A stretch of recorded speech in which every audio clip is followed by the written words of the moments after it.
tidak terhingga kesempatan diberikan kepada saya. Ini saudara saya, kita berjuang bersama-sama, Pak Raden Suwandi, dari Ancol sampai kemana-mana.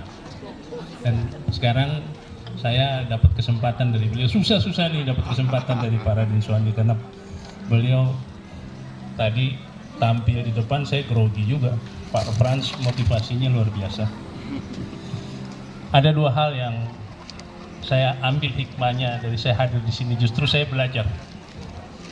Pak Frans tadi, semua perubahan tentang diri kita datangnya dari diri kita sendiri. Itu ditegaskan oleh Allah dalam Al-Quran surat Ar-Rod ayat 11. Betul nggak? Masih ingat ayatnya? Innallaha yughayyiru bi qaumi la yughayyiru bima anfusihim. Sesungguhnya Allah tidak akan merubah nasib satu kaum kecuali kaum itu sendiri yang merubah nasibnya. Itu tadi dipertegas secara individu-individu kepada semua pioner. Jadi yang merubah diri kita siapa? Diri kita. Diri kita sendiri yang merubahnya.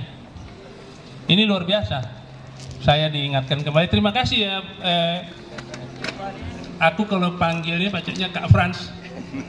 Terima kasih Kak Frans ya. Udah ini. Terus dari Ibu Yuni, saya panggilnya Niai Yuni. Mana nih Pak? Mana dia? Beliau. Niai. Nah, satu hal yang kita perlu pelajari dari Niai yang luar biasa ini, ketika kita memberikan kemudahan kepada siapapun, maka kemudahan itu akan sampai kepada kita lebih dahulu. Percaya nggak itu? Percaya, insyaallah. Maka kita jangan sekali-kali menghambat pioner-pioner. Apa yang disampaikan oleh Bu Yuni ini sudah betul. Beliau luar biasa, mau berjuang, mengorbankan waktunya, mungkin juga pasti ya namanya kalau bahasa Betawinya bilang warawiri kesana kemari, itu perlu duit. Itu kira-kira. Jadi nggak mungkin lah tidak mengeluarkan uang. Dan pengorbanan yang seperti ini kemudian memudahkan urusan semua pioner yang ada. Ini tentunya akan dapat keberkahan yang luar biasa. Pioner juga harus semua begitu. Jadi jangan saling mendahului, jangan saling mau sikut menyikut, jangan saling saling jelek-jelek dan menjelek-jelekan dan saling menjegal. Toh semuanya akan dapat bagian. Tapi saya belum masuk ke materi ya. Jadi baru prakata aja, karena luar biasa kesempatan kali ini saya dapat dua pelajaran yang sangat berharga. Saya diingatkan kembali, ini sudah lama dan kadang ya sebagai manusia saya lupa. Dan di dalam kesempatan ini dua hal yang saya diingatkan, pertama oleh Kak Frans, yang kedua sama Niai ya, itu. Nah ini mudah-mudahan ini jadi nasihat yang sangat berharga buat saya juga kepada kita semua. Oke. Mungkin yang perlu saya sampaikan pertama tentang P-Network adalah bahwa P-Network ini tujuannya adalah memberikan kemandirian keuangan, kedaulatan keuangan untuk warga dunia. Ingat ya katanya, kemandirian keuangan dan kedaulatan keuangan bagi warga dunia. Warga dunia yang mana? Proyek ini begitu mulia, dan hal-hal yang mulia itu yang bisa masuk ke sini otomatis orang yang terpilih oleh yang memilih. Siapa yang memilih? Tentu Allah Subhanahu wa Ta'ala. Terpilih karena apa? Karena ini kemuliaan, maka disampaikan kepada Bapak Ibu semua. Maka kalau sudah ada di pundak kita, sudah ada di HP kita itu P-Network yang akan kemudian nanti menjadi P-Coin, maka itu adalah pilihan Tuhan kepada kita. Dan ingat Pak, koin Bapak, Ibu yang ada di dashboard, kemudian masuk imigrasi, masuk available balance, itu nilainya tidak sedikit. Karena saya sudah bisa pastikan nilai terendah nanti di konsensus Nilai terendah ketika ini mainnet diumumkan adalah $314.159 per koin. Setara dengan 4,7 miliar sekian, hampir 4,8. Luar biasa. Yang jadi pertanyaannya, kalau koin Bapak ada 10 yang available balance, ada 100, ada 200, ada 300, 400, 500, 600. Apakah itu karunia atau beban? Karunia. Luar biasa. Di satu sisi itu karunia, tapi di sisi lain itu beban. Kenapa beban saya bilang? Bapak dengan 10 koin bisa hidup 20 tahun dengan menghabiskan 100 juta satu bulan. Pernah ngabisin 100 juta satu bulan? Belum. Sekarang Bapak bisa foya-foya 100 juta satu bulan. 10 koin Pak, 20 tahun. Sisanya mau diapain? Bagi-bagi. Sisanya mau diapain, pertanyaannya gitu. Itu merupakan pertanggungjawaban kita kepada Allah Subhanahu wa taala, karena kita dikasih beban dan sekaligus tanggung jawab apa manfaat koin ini kelak. Itu paling penting. Nah, di sini yang mau saya sampaikan saran bahwa yang perlu adalah kita menumbuhkan ekonomi sirkular di sekeliling kita. Bantu saudara-saudara kita yang mungkin kemarin ngatain kita, halu loh, ngikutin beginian, membuang waktu, yang jelas-jelas aja, kan itu kan. Nah, tapi sebenarnya hal yang paling jelas di muka bumi ini adalah ketidakjelasan itu sendiri. Apa yang bisa dipastikan di muka bumi ini kecuali dengan rahmat Allah, kan begitu. Nah, terus dia bilang begitu, ketidakjelasan itulah yang paling jelas. Nah, oleh karenanya ketika kita sudah mendapatkan kesempatan ini, kepada orang yang seperti itu pun perlu kita bantu, sehingga nanti di masa depan ketika sistem administrasi sudah teratur, keuangan sudah semuanya serba digital dan semuanya serba komputasi publik ya namanya, atau sistem komputerisasi yang melibatkan seluruh masyarakat dan sendi masyarakat, maka saudara-saudara kita itu nggak perlu disuntik chip di lengannya. Kenapa harus disuntik chip? Karena kan teratur sistem, nggak boleh ada, kan sistem kita pakai blockchain Web3, tidak mungkin ada gratifikasi, korupsi dan sebagainya karena terkontrol. Maka disuntik chip sehingga diklik ini, oh ya ini orang ini perlu bantuan. Apa kita nggak kasihan lihat saudara kita perlu bantuan seperti disuntik chip nanti di masa depan? Nah, disinilah tugas kita membantu dengan koin yang ada.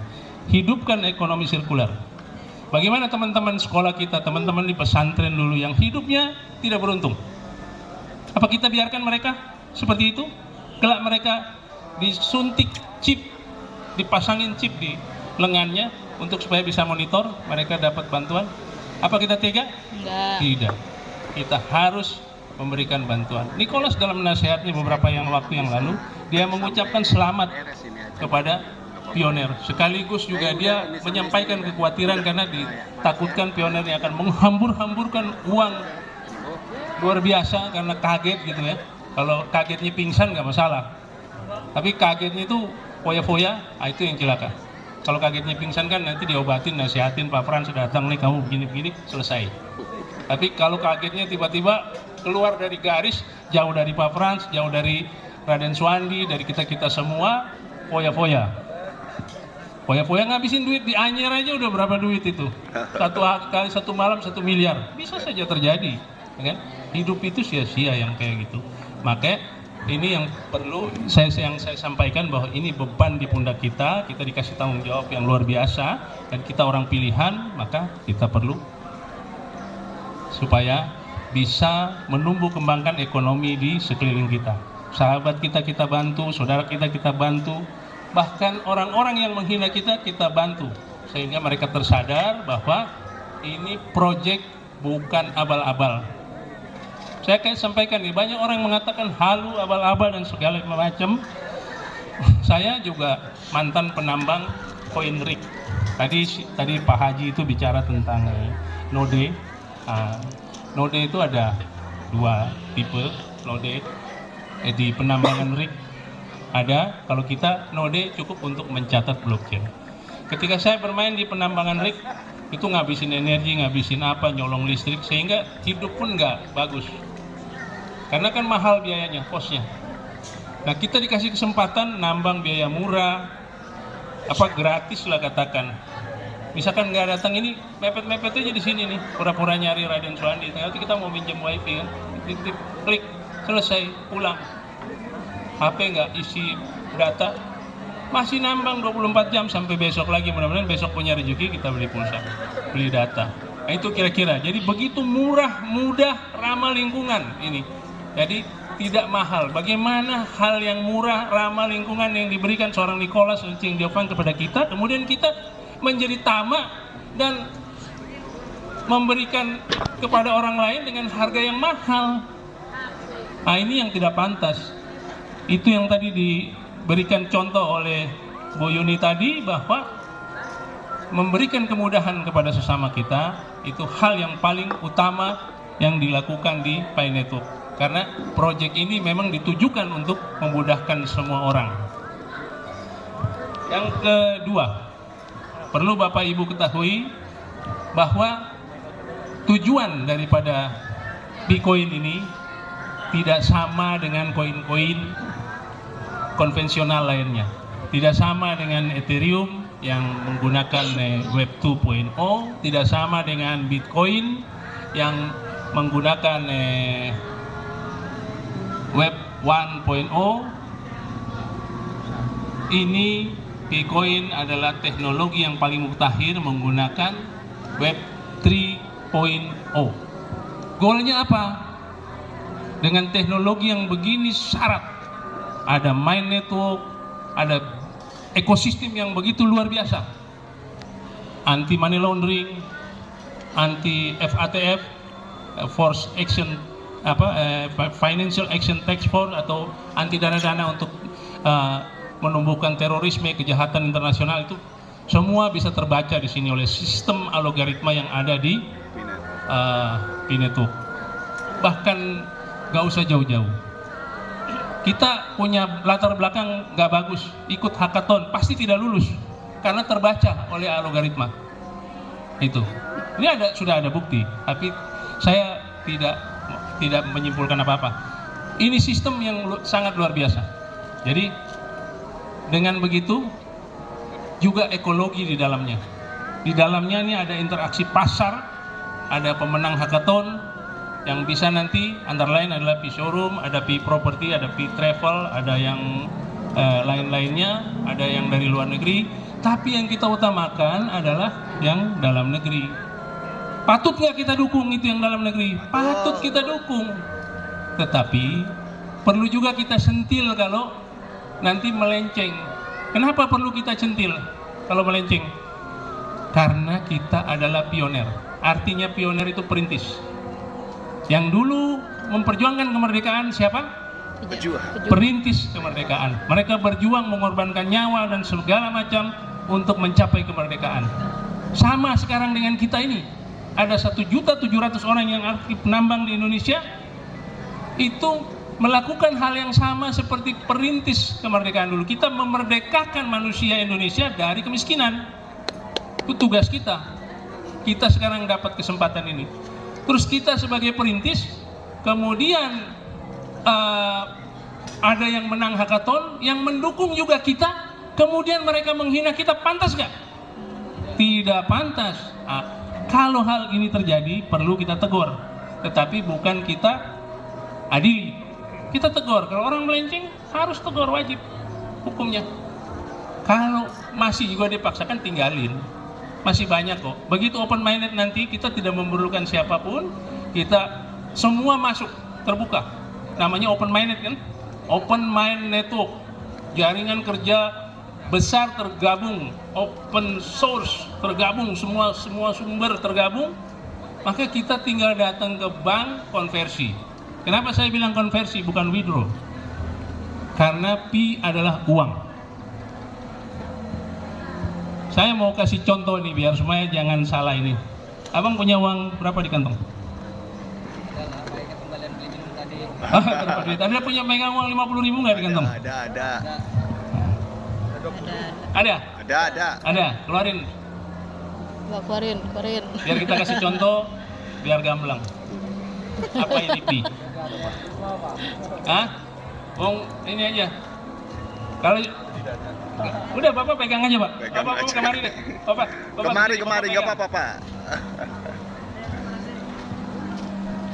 Dengan Pak siapa nih, Pak? Pak Sumardi. Uang Bapak berapa, Pak? Ini harganya berapa, Pak? 50.000. Harganya berapa nih? 50.000. Pas. Kalau harga saya tawar, Pak. Enggak Saya tawar 20.000 Enggak. harganya. Kenapa saya nggak bisa tawar 20.000? Karena Karena nggak nilainya 50.000. itu. Yang harus dirubah itu mindset ya. Jadi Picoin itu bukan harga, tapi nilai, value, bukan price. Kalau price itu terjadi karena kesepakatan dua komunitas berbeda. Anda punya barang, saya punya uang. Itu price namanya. Tapi kalau nilai, komunitas yang sama, kita Pay Network itu di dalam buku putih namanya Stellar Consensus Protocol memutuskan nilai koin Pi adalah 314.159 US per Pi. Jadi ingat nih, camkan baik-baik, Picoin tidak mengenal harga. Kalau harga selesai, nggak ada harganya. Makanya kalau orang nanya, Picoin berapa harganya? Nggak ada, memang udah bisa di withdraw. Apa yang di withdraw? Ini bukan komoditi. Picoin adalah uang. Kenapa dia harus jadi uang? Saya tadinya berpikir open minded akan berlangsung bulan Juni tahun 2023 ini. Kemudian setelah open minded, Profesor Dr. Nicholas Kalis dengan istrinya Profesor Dr. Ching Li Fang harus bicara di forum internasional IMF, Bank Dunia dan PBB untuk memberikan presentasi sekaligus menjamin bahwa Picoin akan menjadi jaring pengaman uang global atau Global Finance Safety Net. Itu yang sering saya sampaikan. Seperti dolar saat ini untuk menjadi Global Finance Safety Net di uang kartal atau uang fiat, rubel di Eropa Timur, yuan di kawasan Asia, itu kira-kira. Tapi besok karena uangnya digital, maka Global Finance Safety Net-nya juga harus uang digital. Uang digital yang mana? Yang sudah memenuhi syarat, 3 syarat tadi, teknologi, ekosistem, ekologi. Kenapa perlu ekologi? Karena begitu pasar berjalan, nilainya menjadi baku. Makanya kita dorong di showroom, jangan nunggu open minded dong. Harus dilakukan pada saat ekologi pasar ini berjalan. Kalau enggak, nilainya tidak terbentuk. Dulu kami sudah melakukan itu ketika awal-awal yang close minded. 600 keping emas kami jual. Saya tanya sama Bang Nawir sama istrinya Ibu Haji Linda, mau berkorban nggak untuk kita? Dia bilang, insya Allah saya berkorban, mau. Oke, beli emas, kita jual. Kumpulin koin, waktu itu belum tahu nilainya. Kalau sekarang dia udah tahu nilainya. Dulu masih abu-abu. Kita sudah deklarasi di Ancol, dihadiri 6.000 orang. Begitu keluar dari Ancol, di area duta kita jual emas. Di blow up, seluruh dunia tahu waktu itu. 2 bulan itu trending topik. Kemudian kita terus berjalan, emas, sampai habisnya lumayan besar. Gak usah lah sebut nilainya, tapi besar sekali. Tapi sekarang bahagia nggak? Insya Allah bahagia. Kenapa? Karena dari situ kemudian Raden Suwandi juga barter macam-macam, sampai terakhir sama-sama kita barter motor di Tangerang. Ya, ada barter teman, barter mobil di Batang. Berjalan semua, ekologi kami sudah bentuk sehingga dengan nilai konsensus. Sekarang tanggung jawab siapa? Apa masih kami? Tidak. Gantian. Yang menang hackathon siapa? Pi Showroom, Pi Property, Pi Travel, terus yang lainnya nanti BI bisa sampaikan kepada teman-teman pengurus pusat. Ayo jalanin. Kan?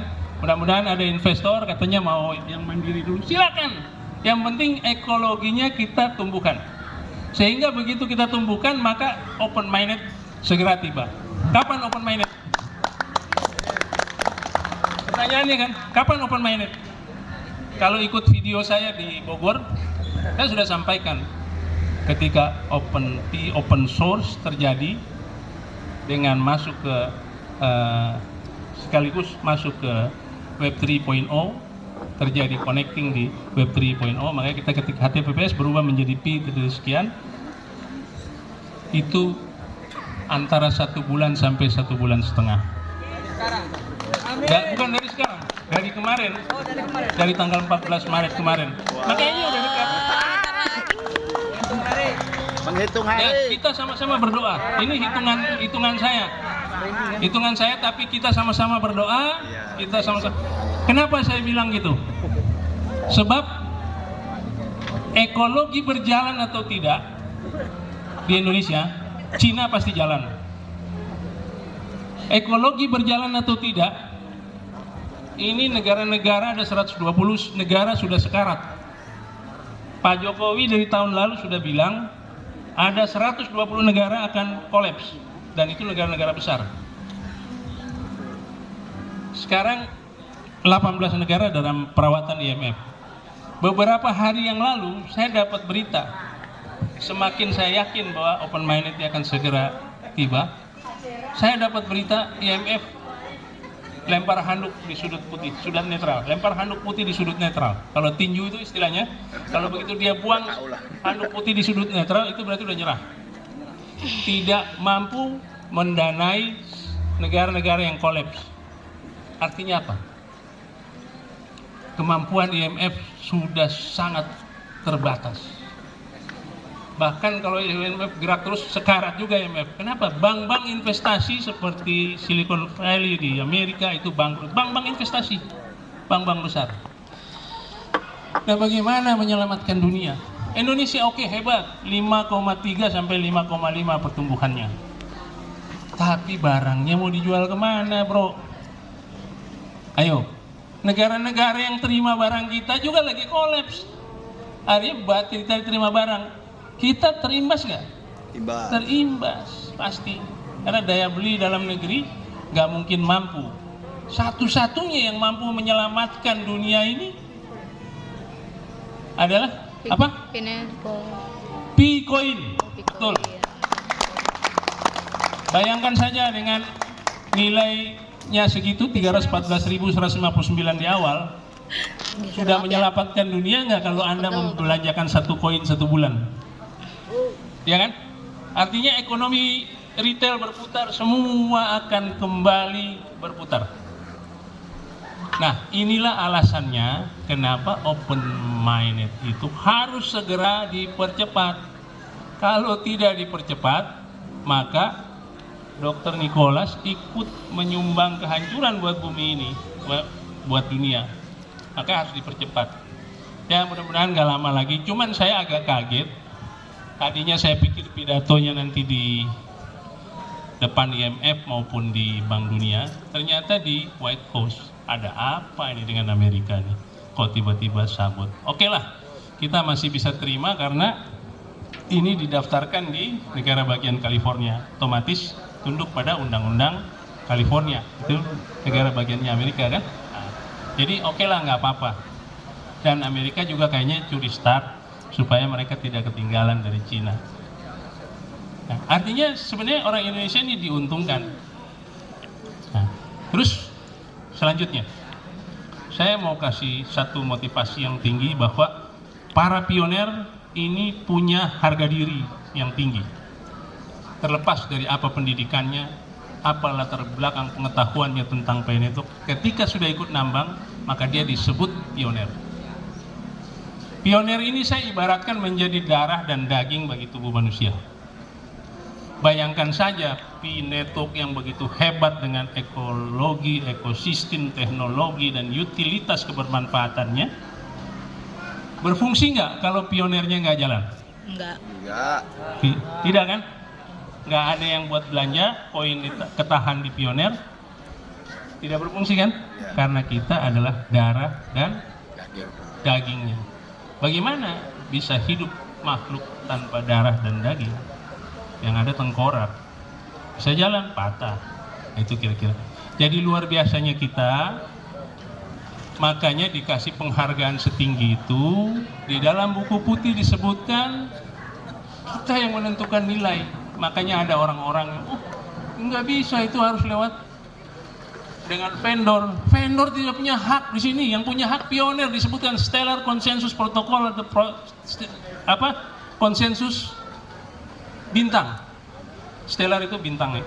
Jadi di sini yang menentukan. Kalau dengan vendor itu harga koin itu koin-koin seperti koin-koin yang lain-lain, micin termasuk yang saya tambang itu banyak koin micin.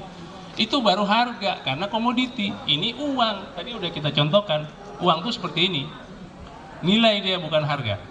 Jadi tolong supaya jangan kembali, supaya jangan salah sebut, karena Nicholas Kokalis dan Ching Diofang maupun Vincent Philip tidak pernah menyebut harga untuk Bitcoin, tapi mereka menyebutnya nilai. Artinya jelas kalau kita orang yang berpikir ketika dia disebut nilai, maka kita sudah tahu tujuan dan arah ke depannya ini menjadi apa. Tidak mungkin menjadi komoditi. Oh, ini harus di listing dulu di apa? Kalau mau di listing mana di tahun 2019 di listing? Kenapa baru sekarang di listing? Buang-buang energi, buang-buang bakar-bakar uang 628 miliar dolar pengerjaan proyek ini cuma untuk di listing dari 0,00 sekian. Alangkah bodohnya itu. Kita bisa didaftarkan di exchange tapi bukan sebagai komoditi, tapi sebagai valuta. Karena apa? Karena kita adalah uang. Itu yang perlu saya yakinkan kepada Bapak Ibu Saudara, sehingga kita semakin termotivasi. Tadi motivasi yang luar biasa sudah diberikan oleh Kak Frans. Jadi di sini kita sebagai pioner memiliki nilai yang tersendiri di dalam satu jaringan besar atau network ya, Pi ini. Jadi jangan mengecilkan diri kita, jangan sampai menyia-nyiakan koin kita, jangan sampai dirampok dan ditipu, karena kita pemegang kendali dalam kehidupan manusia mulai dari besok, hari ini, besok, dan ke depan. Sampai apalagi setelah mainnet terbuka atau open mainnet ini berlangsung. Nah, kita perlunya sekarang ini adalah kita terus nambang, lindungi koin kita, simpan frasa sandi kita di tempat-tempat yang berbeda, jangan sampai hilang satu kata pun, karena 24 kata itu harus utuh, jangan sampai berubah hurufnya pindah-pindah, pastikan utuh. Kalau screenshot hati-hati, karena biasanya yang screenshot ini hilang itu jadi 22 kata. Simpan juga backup, kirim ke email kita juga. Kalau HP hilang, kalau kita masih hafal email, klik masuk, ada lagi. Tapi bisa juga di print, dikirim ke di print, tapi jangan kirim antar WA ya, karena paling gampang dicuri itu ketika kirim antar WA. Itu. Jadi frasa sandi kita tuh menganut non kustodian ya, dompet kita ya, menganut non kustodian polanya. Non kustodian itu maksudnya gimana? Dompet kita tidak tersimpan di sistem pusatnya Pi Network. Dompet kita yang simpan sendiri, frasa sandinya kita yang simpan. Ketika hilang pada saat koin sudah available balance, maka hilang koin yang ditransfer pertama. Kita harus bikin lagi wallet baru migrasi kedua masuk lewat wallet kita itu. Jadi hati-hati betul supaya jangan sampai mengulang kesalahan-kesalahan yang kita sudah edukasi ini dari bulan Desember tahun 2021. Tapi setiap kita edukasi, selesai edukasi ada 2, 3, 4, 5, 6 yang melakukan kesalahan yang sama. Jadi tentu ini perlu perhatian kita semua yang hadir di sini, supaya juga memberikan masukan atau menyarankan kepada yang tidak hadir atau kepada referralnya masing-masing, supaya menjaga betul itu frasa sandi. Itu penting. Terus yang lainnya ya, kita ini mungkin akan jadi orang yang mendapat perhatian dari berbagai pihak di sekeliling kita kelak. Pesan Nicholas kepada kita, tetap humble atau rendah hati, itu penting. Jangan jadi jumawa. Ada saya ngelihat beberapa ini baru menang hackathon, sudah ini. Padahal baru menang hackathon, belum megang koinnya banyak-banyak belum cair jadi uang. Apalagi kalau sudah jadi uang. Jangan sampai terjadi. Kita tetap rendah hati, memperhatikan sesama, tetap melakukan yang terbaik. Karena kita ini juga sebenarnya mau usaha juga nggak penting lah. Tapi kenapa kita harus usaha? Karena membuat usaha, kelompok-kelompok usaha supaya kita juga menumbuh kembangkan ekonomi di lingkungan kita. Kalau buat diri sendiri kita coba cek itu di HP-nya, coba cek fee per hour-nya berapa tuh kamu? Fee-nya berapa? Kira fee per hour-nya? Bukan itu, yang warnanya hijau. 0,0112 Fee per H. 0,0112. 0,45 dikali 24 coba. 24 jam. 11, itu kali 4,7. Wih, kenceng banget. Per hari 11, kenceng bener. Tur dibayarin kira itu. Miliaran ya?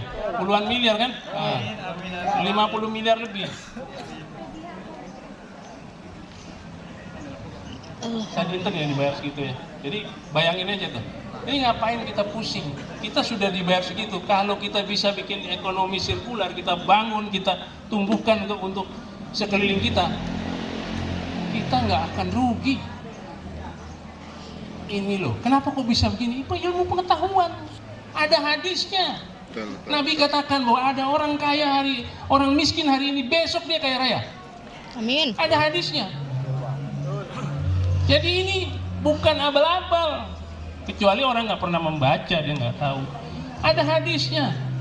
Sayyidina Ali mengatakan nanti di masa depan, di suatu masa di masa depan, ada orang membagi-bagi emas tapi tanpa bentuk. Emas apa? Network. Bitcoin nilainya lebih tinggi daripada emas. Itu. Ini loh. Kalau kita dibilang halu, saya orang paling rasional di muka bumi ini. Saya ditawarin bulan Juli, saya nambang koin micin udah banyak. Yang nawarin Jerry Wong, Bang Jerry. Betul ya. Nawarin, saya diem aja, nggak saya peduli. Tapi dia telepon saya marah-marah. Bang Jerry kan orangnya pemarah ya. Dia telepon langsung marah. Bang, abang baca itu. Kalau nggak abang nyesal seumur hidup. Wih, gawat ini. Saya baca, saya buka, saya kaget. Apa iya? Saya kan cepat memorinya nyambung kan. Oh hadis ini. Oh langsung Pak, saya saking malu, saya scroll lagi, saya nggak mau minta itu dikirim itu. Saya scroll, masih ada bulan Juli itu, panjang ke atas. Saya klik, dia ketawa besok pagi. Udah punya wallet belum? Udah siap semua. Itu, kenapa? Jadi saya itu dengan keyakinan penuh ikut ini. Makanya saya langsung terjun total, saya belajar. Jadi bukan karena saya itu pinter atau apa gitu, tidak. Karena saya memang kalau udah terjun total. Cuman saya kalah ilmu di sini. Anak saya belum KYC. Pak Frans datang nawarin, insya Allah Pak, saya bawa anak saya ke Bapak. Itulah kita. Kita tidak ada yang sempurna. Kita harus tetap belajar. Di sini saja saya ketemu dua hal nasihat yang saya sebenarnya itu diingatkan kembali, dan satu ilmu yang saya dapat dari Pak Frans, nggak lama lagi saya atau Pak Haji Nawir akan nuntun anaknya karena anak kami belum 18, jadi kami harus bawa ke ahlinya. Begitu kira-kira. Jadi ini yang perlu kita sampaikan. Saya mengucapkan selamat menjalankan ibadah puasa di esok hari kepada seluruh pioner yang melaksanakannya. Kemudian selamat berbahagia karena masa keemasan Pi Network akan segera tiba. Amin. Semoga aja kita bisa lebaran dengan senyum ceria. Amin. Tapi saya perlu sampaikan kepada Ibu Yuni, tawarkan mobil kan? Betul? Bapak-bapak mau mobil apa mau uang? Uang. Oke, sekali lagi, uang apa mobil? Uang. Bu Yuni? Dua-duanya lah. Hah? Dua-duanya, artinya pesannya mobil mewah, jual beli mobil yang murah. Nah itu jawabannya. Nah, jadi 90 dalam studi saya 96% pioner sekarang perlunya uang. Buat apa? Bayar hutang. Ya benar-benar. Saya nggak termasuk orang yang berhutang karena saya nggak mungkin buka rahasia hutang saya kepada ibu. utang saya banyak sama. Ya namanya manusia. Jadi kita perlu itu. Kita punya uang bayar hutang. Jadi kalau udah bersih kan enak, bulan depan kita tinggal tukar ke bank, tinggal tukar ke ini. Gitu kira-kira. Jadi sekarang ini kita perlu uang, nanti mungkin mudah-mudahan itu menjadi PR untuk Bu Yuni dengan teman-teman. Bagaimana ngatasin ini, banyak loh mobil satu-satu apa gimana nih? Iya. Satu akun satu kira-kira. Satu akun cuma satu ya? Iya. Satu unit. Nah, jadi makanya kalau pesan mobil jangan murah-murah. Kalau pesan Fortuner bagaimana mau bayar utang? Utangnya aja udah. Lebih dari Fortuner. Bagaimana bisa tebus sertifikatnya di bank itu? Utang 600 juta beli Fortuner, jual lagi potong 500. Pusing lagi, kurang 100 juta nggak bisa nebus. Satu kali beli mobil yang nilainya 4 miliar. Mobilnya nggak ada, hubungin Novi, Vicky, Aki Hari. Nanti kita berurusan sama Bu Yuni. Mobil saya mahal-mahal semua. Harganya untuk 1 sampai 1,5 koin. Tinggal Bu Yuni. 1,5 koin bisa nggak kita mainkan? Kalau bilang bisa, ayo. Semuanya Geruduk. mobilnya mewah. Kurang mahal Bu. Saya punya Lambo. Lamborghini limosinnya itu kita jual semua. Nggak perlu jual, itu dapat kita jual lagi di situ, bawa pulang uangnya Kang. Itu kira-kira ya. Jadi itu teman-teman sahabatku semua, pionir Indonesia yang berwarga negara Banten, warga Banten. Ini saya ucapkan selamat dan kita berjuang bersama-sama. Terakhir saya mau sampaikan bahwa konsen perjuangan saya dengan teman-teman, dengan Kang Bayu, Pak Haji Nawir, Bu Haji Linda, dan Bang Luis, Pak Luis ya, Pak Ridwan Luis. Kalau orang main Facebook pasti tahu dia siapa. Iya. Kami sekarang konsen menghadapi regulasi pemerintah Indonesia. Jadi kami nggak sempat ngurusin kekayaan-kekayaan kayak Bu Yuni. Jadi jangan lupa kami ya Bu Yuni ya, karena kami berjuang di regulasi. Karena memang Indonesia sangat ketat. Ketat sekali. Undang-undang loh yang berlaku di negara ini jual beli harus menggunakan rupiah. Dia tidak peduli sama pay network. Boleh jalan, boleh tidak. Masuk sini rupiah. Oh, dolar perkasa Amerika bisa bawa itu apa? Bisa bawa kapal induk 10, tetap turun di sini pakai rupiah. Gila nggak Indonesia? Itu kita boleh salut sama kita, tapi sekaligus ini pekerjaan rumah yang paling berat buat PR yang paling berat untuk ini tuh. Bagaimana menselaraskan Bitcoin dengan regulasi yang ada di Indonesia. Dan ini sedang kami perjuangkan dan kami butuh dukungan semua pihak, makanya jangan terpecah-pecah. Ya, kita semua guyup, kita semua gabung jadi satu. Kalau kemarin ada perbedaan, ya selesai sudah. Ini kan mau ngadepin open minded, kan kaya masing-masing, nggak ada kaya rame-rame. Rame-rame kayaknya, tapi masih kan kalau Raden kan kaya rame-rame betul, tapi masing-masing kan. Nanti ada arah ke sana, ke sini, ke sana, kita nggak tahu. Tapi itu. Cuman kalau tidak bersatu, maka nanti menghadapi regulasi dengan pemerintah Indonesia cuman kami bertiga berempat orang, tapi kalau didukung seluruh pionir yang ada di Indonesia, ada jumlahnya 101.700.000 orang, maka kita akan menentukan politik positif di Indonesia. Itu yang paling penting. Jadi menempatkan kekuasaan yang adil di Indonesia. Karena apa? Karena Pi. Dan yang saya